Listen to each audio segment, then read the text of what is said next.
बढ़िया आप सुनाओ।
आदरणीय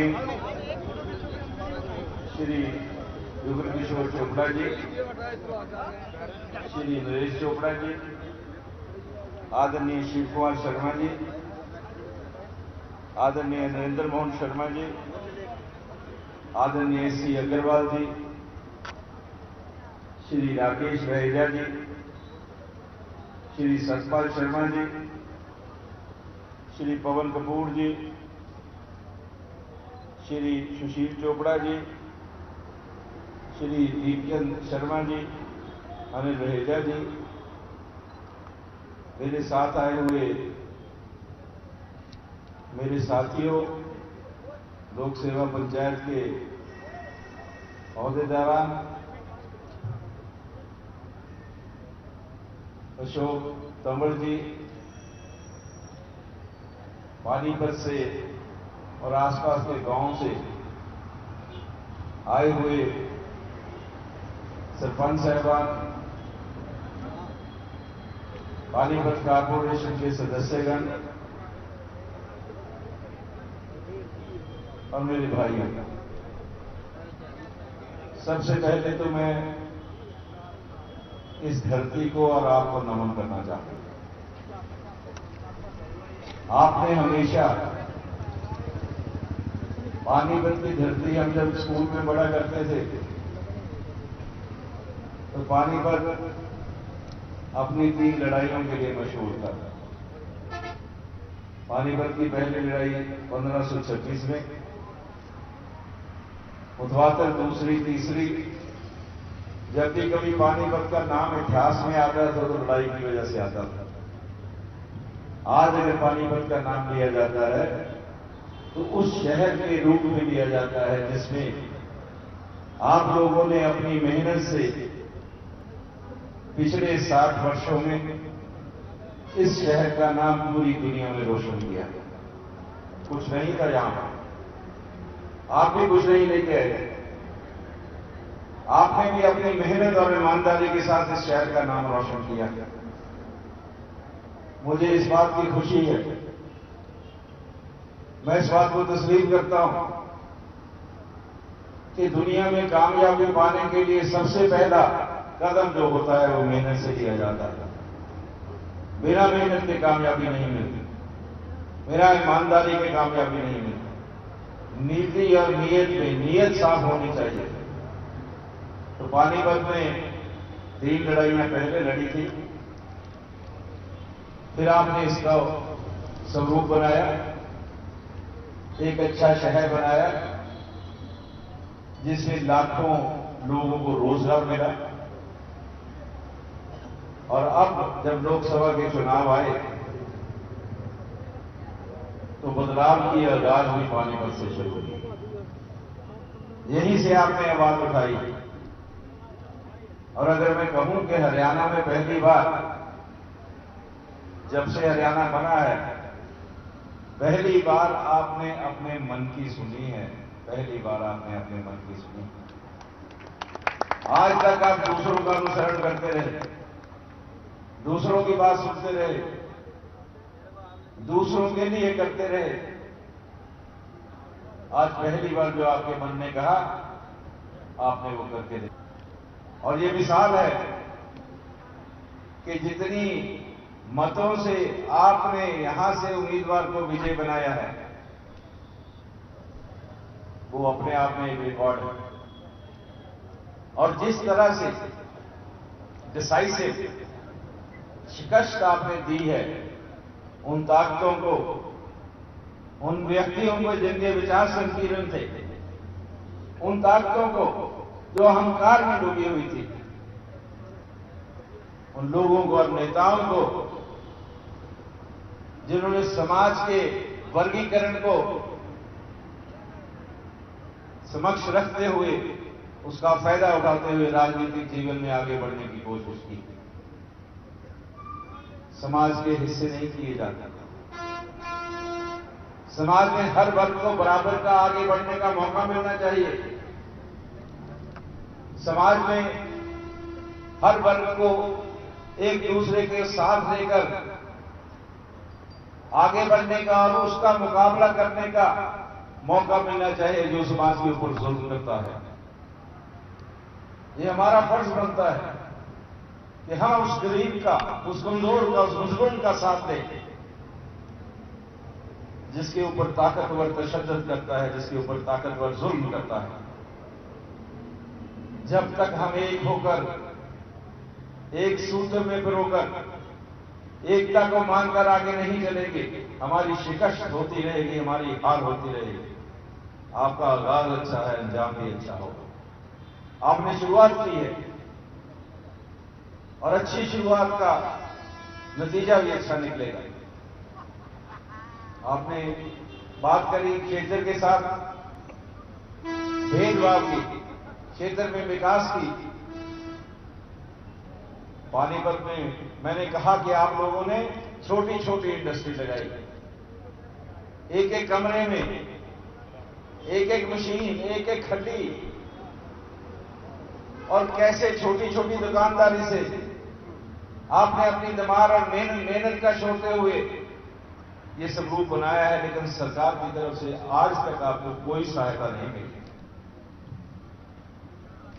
पानीपत में और आसपास के क्षेत्रों में खासतौर पर आप कालका से लेकर होडल तक चले जाइए, मुझे कहते हुए कोई हिचकिचाहट नहीं होती कि पानीपत की इंडस्ट्री जब से हरियाणा बना है नीचे जाने लगी है, ऊपर जाने की वजह। फरीदाबाद पिछले 40 वर्षों में नीचे जा रहा है पूरे जीटी रोड पे। आप देख के चलिए, कालका यमुनानगर से लेकर होटल तक हरियाणा में कोई विकास नहीं हुआ है, कोई यूनिवर्सिटी नहीं आई है। पूरे हरियाणा में ऐसे जिले हैं जहां एक एक जिले में 3-3 यूनिवर्सिटियां बनी हैं। पूरे हरियाणा में ऐसे जिले हैं जहां पे medical colleges, medical university, PGI, all India institute of medical sciences, cancer hospital, सभी एक एक जिले में, एक ही जिले में गए हैं। इन जिलों में कहीं भी कुछ नहीं बना, ना एजुकेशन का मयार ऊपर उठा, ना कोई अच्छे कॉलेजेस, सिर्फ एक कल्पना चावला मेडिकल कॉलेज, इसी के ऊपर इतना रहे 10 वर्षों में। कितने वर्ष हो गए, इतना समय निकल गया है, आपका हक आपको नहीं मिला। मैं दावे के साथ कह सकता हूं कि पानीपत से जितनी नौकरियां हरियाणा में पिछले 10 वर्षों में लगी हैं, 1% भी नौकरियां पानीपत को नहीं मिली। तो क्या ये समझा जाए कि पानीपत के लोग लियाकतवान नहीं है? क्या मैं ये समझूं कि वो सक्षम नहीं है? ऐसी बात नहीं है। डिजर्व करते हैं, हमारे बच्चे भी डिजर्व करते हैं, पानीपत के बच्चे भी डिजर्व करते हैं, लेकिन नौकरी के मामले में ये नंबर देने की प्रथा, जो इंटरव्यू के नंबर देने की प्रथा बनाई है, ये ऐसा ढकोसला है जिसके जरिए किसी को नौकरी दे दी जाए, किसी का हक छीन लिया जाए, किसी के अधिकार के ऊपर कब्जा कर लो, किसी दूसरे को नौकरी दे सकते हो। ये कोई सोचने की बात नहीं है। मेरे किसी बच्चे के अगर 70 नंबर हैं और दूसरे बच्चे के 50 नंबर हैं, कई बार देखने को मिला है कि 70 नंबर वाले बच्चे को नौकरी नहीं मिलती, 50 नंबर वाले बच्चे को नौकरी मिल जाती है। बड़ा आसान बना रखा है कि इंटरव्यू के 25 नंबर रख दो और 50 नंबर वाले जिसको नौकरी देनी है उसको 24 दे दो 25 में से, और जिसको नहीं देनी है उसके भले 70 हैं उसको 2 नंबर दे दो, तो 72 वाले को नहीं मिलेगी, 74 नंबर वाले को नौकरी मिल जाएगी। ये ढकोसले बंद होने चाहिए, ये डिस्क्रिशनरी पावर खत्म होनी चाहिए, ये बच्चों के भविष्य के साथ हो रहा खिलवाड़ खत्म होना चाहिए। हम इसका विरोध करते हैं, सिर्फ मुंह जुबानी विरोध नहीं करेंगे। अगर ऐसा स्थापना जिसकी की है, अगर इसका विरोध हम करते हैं, अगर इसे खत्म न किया गया तो हम पूरी एजुकेशन चलाएंगे, बच्चों के भविष्य के खिलवाड़ नहीं होने देंगे, कोई कॉम्प्रोमाइज नहीं होगा। जब आपने मापदंड बनाए हैं, जब आपने पैरामीटर्स बनाए हैं, जब आप कहते हैं कि इतने मार्क्स होने चाहिए, इतना एक्सपीरियंस होना चाहिए, फर्स्ट डिवीजन हो, जो भी आपने मेयार बनाया है, मापदंड बनाए हैं, जो आपने रखा है, और अगर 100 नौकरियां हैं, 5000 बच्चों ने एप्लीकेशन दी है, तो जो सबसे पहले 100 मापदंड में पूरे होते हैं उनको दे दीजिए, अपने आप हाईब्रिड खत्म हो जाएगा, अपने आप पूरा अधिकार, हक और हकूक की रक्षा हो जाएगी, और किसी नौजवान बच्चे को ये शिकायत नहीं रहेगी कि मैं 10 बार 15 बार 16 बार इंटरव्यू पे गया हूं, मेरा नंबर नहीं आता। मेरे मां बाप ने बड़ी गरीबी में मुझे पाला है, मेरे मां बाप ने बड़ी गरीबी में मेरे स्कूल की और कॉलेज की फीस देकर मुझे पढ़ाया है। मेरे मन में ये बलवले थे कि बड़ा हो के मैं मां बाप की सेवा करूंगा, मुझे नौकरी मिलेगी, रोजगार मिलेगा, लेकिन 6-7 वर्ष निकल गए हैं, मेरा नंबर नहीं आ रहा। मेरी उम्र ज्यादा होने वाली है, मुझे नौकरी नहीं मिल रही। उसका सुनने वाला कोई नहीं, उसकी आवाज कोई नहीं सुन रहा है। क्यों नहीं सुन रहा? क्योंकि आप अपनी आवाज उसकी आवाज में नहीं मिला रहे। जब तक आप अपनी आवाज उसकी आवाज में नहीं मिलाएंगे, उसकी आवाज बुलंद नहीं होगी, उसकी आवाज सुनी नहीं जाएगी। आज आपको जो फैसला करना है कि क्या हम अपने बच्चों के भविष्य का जिम्मेदारी लेते हैं या नहीं लेते हैं।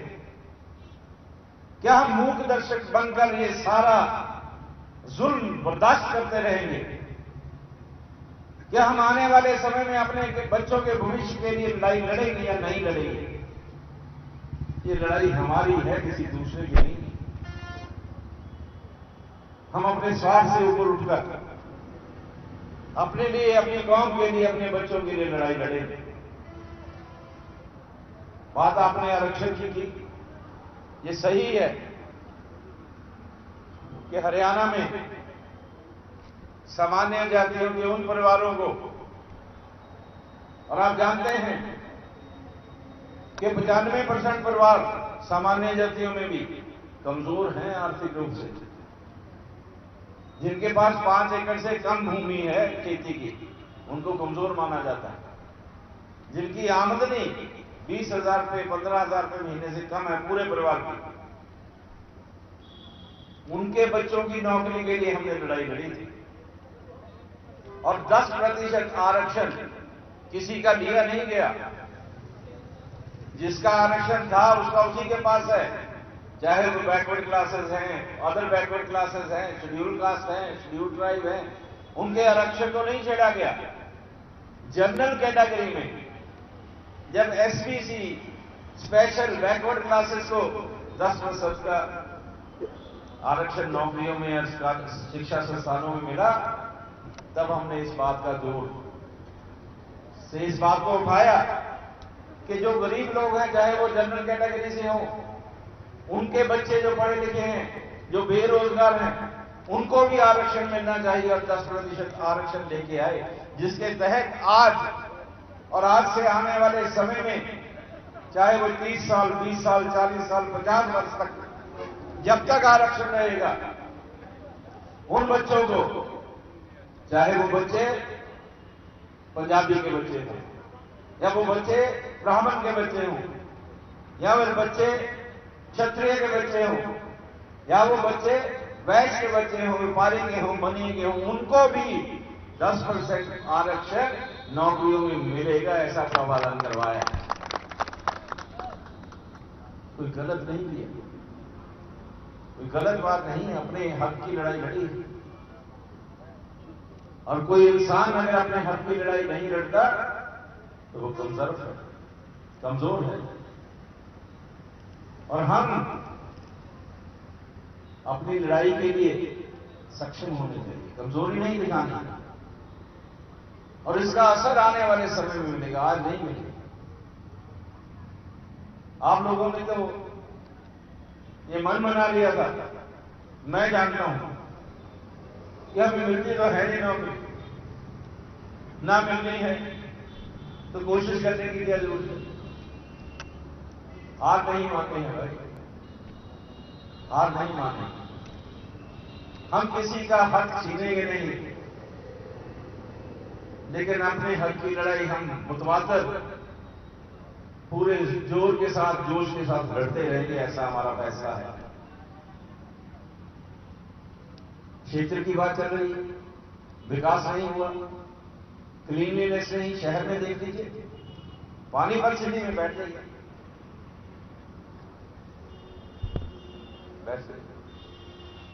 बैठ जाइए आप प्लीज। अच्छा अच्छा, मैंने कहा कुर्सी दे नहीं दे, अच्छा नहीं लगता ना। पूरे शहर में कोई सफाई नहीं है, और मुझे दुख होता है। जो लोग दम भरते थे, आपको भी होता होगा, पानीपत के वासियों को खासतौर पर दुख होता होगा। आपने बहुत बार कांग्रेस को जिताया है, आपकी वजह से कांग्रेस की बहुत बड़ी सरकार बनी है। लेकिन दुख इस बात का है कि आपकी सेवाओं के प्रति उन्होंने ईमानदारी से व्यवहार नहीं किया। कभी इस इलाके को राजनीति में आगे बढ़ने की अगर किसी ने कोशिश की, उसे बिठा दिया गया है, कमजोर कर दिया गया है। आपके राजनीतिक कद को हमेशा छोटा करने की कोशिश की गई है। कभी भी आपने देखा होगा कि मंत्री परिषद में कभी भी इस इलाके के किसी व्यक्ति को अच्छे स्थान पर लेकर ही नहीं गए ताकि वो कहीं ताकतवर न हो जाए। हमेशा इस सोच को देखा गया, इस सोच के साथ आगे बढ़ा गया कि ये लोग हमारे ऊपर निर्भर रहे, हमारे पीछे लगे रहे, हमारी बातों का अनुसरण करें, अपने हक के लिए आवाज न उठाएं, और हमेशा आपको कमजोर बनाकर रखने की कोशिश की गई ताकि आपकी कमजोरी का फायदा उठाकर राजनीतिक रास्ते पे चलते हुए राजनीतिक लाभ ले सके। ऐसा राजनीतिक पार्टियों ने किया है, ये गलत है और नाइंसाफी है। इसका मुकाबला हमें करना है। आपको भी सत्ता में आपका स्थान मिलना चाहिए। सत्ता किसी एक व्यक्ति की नहीं है, सत्ता के ही एक क्षेत्र के लिए सीमित नहीं की जा सकती। हमारे देश के संविधान बनाने वालों ने किसी व्यक्ति के लिए या समाज के किसी वर्ग के लिए सत्ता का होना जरूरी नहीं माना है कि सिर्फ एक ही व्यक्ति या एक ही वर्ग को या एक ही क्षेत्र को सत्ता मिलेगी। सत्ता उसको मिलेगी जिसको जनता चाहेगी, और दबाया नहीं जाएगा, और दबाव बर्दाश्त नहीं किया जाएगा। आवाज एक बार उठनी चाहिए, कदम एक बार उठना चाहिए। आपने कदम उठा लिया है, आपके कदम के साथ कदम मिलाकर चलने वाले लाखों लोग आपके पीछे हैं। आपके कदम से कदम, आपके कंधे से कंधा मिलाकर चलेंगे। मेरा आपको ये विश्वास है कि मैं आपसे वादा करता हूं, आप चलेंगे, मैं आपके साथ चलूंगा। मैं कोई नेता नहीं हूं। मेरे से पहले मेरे साथी बार बार इस बात का जिक्र कर रहे थे कि भावी मुख्यमंत्री ऐसे नहीं बना करते, और ना मैं इस बात के लिए यहां पर आया हूं। हर किसी के मन में यह तमन्ना होती है, राजनीति में हर कोई शिखर पर पहुंचना चाहता है, लेकिन मेरा यह मानना है कि अपने असूलों से कंप्रोमाइज करके, किसी दूसरे के ऊपर पांव रखकर, किसी व्यक्ति का दिल दुखाकर, किसी बेईमानी के साथ, किसी चाल के तहत, किसी साजिश के तहत कोई ऐसा काम नहीं करना है जिससे मुझे आगे बढ़ना है, मैं कुछ बनूं या ना बनूं। बनाना तो सिर्फ ऊपर वाले के हाथ में। मैं नहीं मानता कि ये किसी व्यक्ति के हाथ में, लेकिन मेरा प्रयास रहेगा कि मैं यथासंभव शक्ति के साथ अपने लोगों की हमेशा के लिए सेवा करने में तैयार रहूं। मेरे मन में मेरे लोगों के प्रति आदर का भाव होना चाहिए। मेरे मन में लोगों के प्रति एक जैसा सम्मान देने का भाव होना चाहिए। मेरा भाईचारा होना चाहिए। मेरे मन में मिलजुल कर आगे बढ़ने का निश्चय होना चाहिए, संकल्प होना चाहिए। मैं आपसे भी यही कहने आया हूं, अकेले चलेंगे तो मार खाएंगे, अकेले चलेंगे तो नाकामयाब होंगे। मिलकर चलेंगे, अपना हाथ दूसरे के हाथ में लेकर चलेंगे, दूसरे के कदम के साथ कदम मिलाकर चलेंगे, तो दुनिया की कोई ताकत उस मंजिल तक पहुंचने से हमें रोक नहीं सकेगी। मेरा पूरा विश्वास है आपको आपकी मंजिल मिलेगी, आपको आपके दिल में दबी हुई ख्वाहिशें आपकी पूरी होंगी। जो बरसों से आप कहना चाहते थे, जो वर्षों से आप करना चाहते थे, अब समय आ गया है कि आप कर सकते हैं। अभी नहीं तो कभी नहीं, अभी नहीं तो कभी नहीं। जय हिंद।